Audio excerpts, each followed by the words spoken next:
So now the questions are really rolling in and you guys want answers, so I thought, why don't I answer some questions to the best of my ability? And today it was pointed out that I talked about Epsom salt in some of those other videos, but when I was talking about the Epsom salt, I didn't give any numbers. I didn't tell you how much to put on your plants. So let's talk a little bit about Epsom salt and how much to put on your plant to get the results that you want. First of all, I first learned about Epsom salt from my dad. Where else do you learn about Epsom salt from? From our parents, from our grandparents, right? They pass this information down through generations. There must be a good reason. If there wasn't, they wouldn't pass it down. So the first comment comes from Crystal Sabin.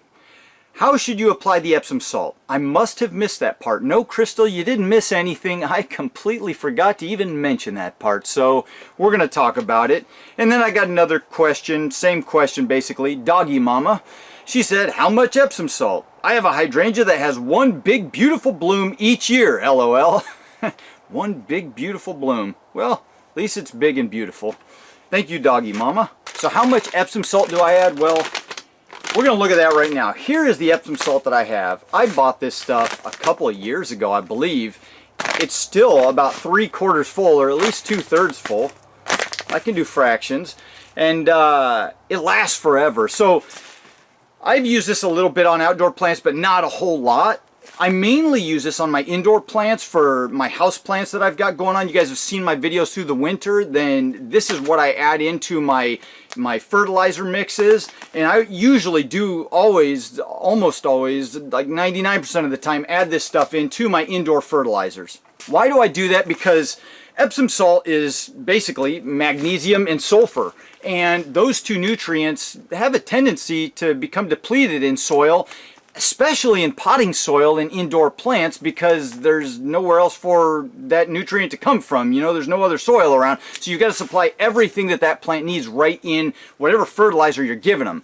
However, it's easy to apply it. The stuff's cheap, and there's really no reason to be deficient in that mineral or those minerals, because you can get it really easy right at your grocery store. So let's just call this a little bit of insurance. So what do I do for my indoor house plants? I make up my fertilizer like I make it up for anything else. I just make a gallon at a time and I follow the labels. I've done different fertilizers. I've got some videos to those fertilizers that I make up. I'll put links in the description if you're interested in going there and haven't seen them yet. But when I make up those fertilizers, the last thing I do is I put 1 teaspoon of this Epsom salt right into the gallon of water and mix it on in. I do it almost every single time I make fertilizer, 99% of the time. I don't know why I don't do it that 1%. I'm sure I have a really good reason, but yeah, most of the time I put it in there. Now, a lot of fertilizers contain some magnesium and sulfur, but I will tell you, by adding extra right here, like I said, it's a little bit of insurance, and I've never seen ever in any of my plants indoors a magnesium or sulfur toxicity. So it's very safe to add. And if you want a little bit more insurance, maybe every 3rd or 4th watering, just water real well with just plain tap water to kind of wash out some of those salts. I've never had a problem though. So 1 teaspoon per gallon of water, and it actually says that right here on this label. So let's talk about outdoor plants, because it actually says that right here on this label as well. And in fact, it goes through lawns, tomatoes and roses, evergreens, garden plants and shrubs, trees, all of it. But the main thing is you don't have to get too crazy about it when you're talking about outdoor plants. And I'm not talking about potted plants. I'm talking about outdoor plants planted in the ground. When they're out planted in the ground, you know, you've got the entire earth going on around you, and so there's a massive buffer on what will work. You've got all the soil microbes and worms and beetles and bacteria and fungi and bugs and everything that just works together in there, and you've got huge amounts of land to deal with, and you've got depth of that soil. And so when you throw some fertilizer on it or throw some Epsom salt on it, you know, if you get a little bit too much or a little bit too little, it doesn't matter, because the soil is a massive buffer against any errors that you might make.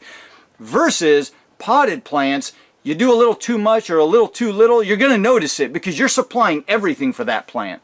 So there's really different amounts based on how large the plant is, but a good rule of thumb is just a couple tablespoons. I don't even measure that. I just take like a medium handful, you know, of a little bit of Epsom salt. I don't know. Here, let's just do it, man. So I would say it's something like this, guys. Can you see that?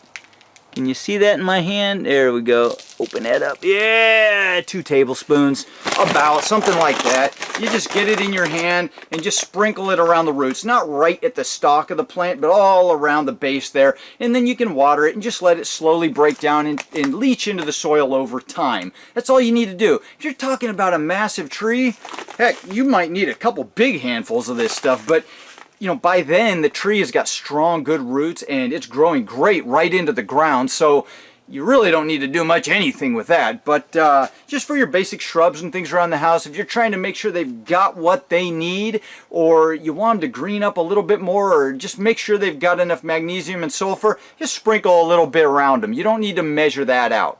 So there you go. How much Epsom salt to add to your plants, potted versus outdoor plants. I've done this a lot. I've never once seen a magnesium or sulfur toxicity. It's very safe stuff to use. You can use it on any plants because it's like in our bodies we need vitamins and minerals.